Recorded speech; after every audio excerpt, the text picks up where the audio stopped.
Hey everyone, I'm the Monty Mole, and this is the dungeon guide for Plaguefall on Mythic difficulty.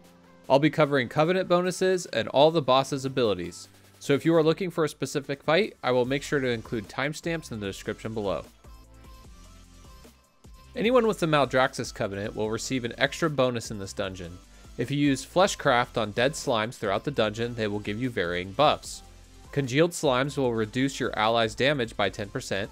Gushing slimes grant you and anyone within 8 yards the chance to proc some nature damage, and pestilent slimes increase you and your party's haste by 15%. Globgrog is the first boss in Plaguefall, and like all big green monsters, he doesn't want to fight fair. At 100% energy, Globgrog will summon slime adds to come heal him. He consumes 300% of whatever health they have left, so it is important to DPS them down ASAP. We focused the small adds first and CC'd the big add until we were ready to kill him.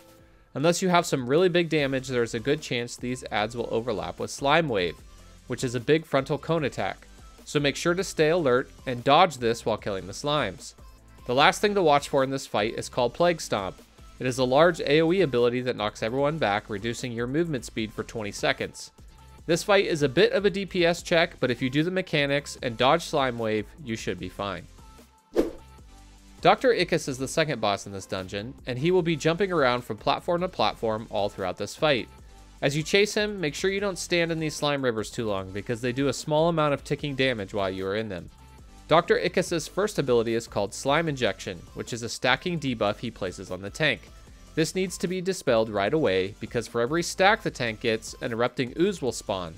These oozes explode if left alone, so have your tank step on it to kill it.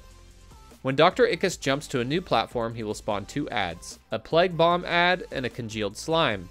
The Congealed Slimes will reduce the damage of his allies by 75%, so have your tank move him away from the group and focus down the Bomb add first. Dr. Ickus will also periodically leap or slime lunge onto the farthest player in your group, knocking them back. When he lands, he will also toss out 4 lines of slimes. This can get a little hectic if you are still killing the adds, so pay attention, move out of the green swirls, and position yourself between the lines of slime.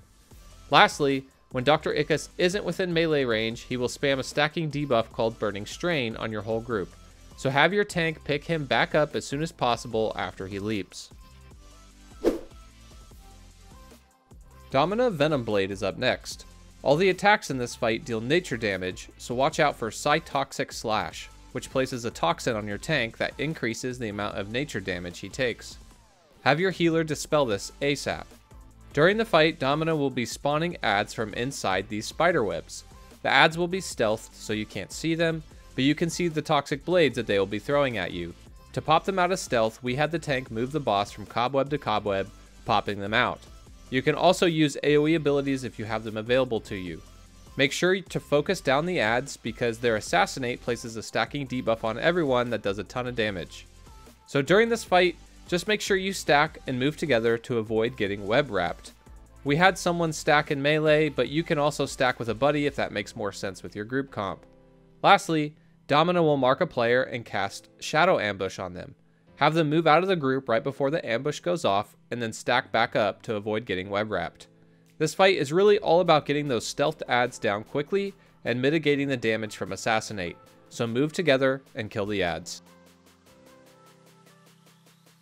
Lastly, we have Margrave Stradama as the final boss in this dungeon, and she will phase at 66% and 33% health, submerging herself under this pool of slime.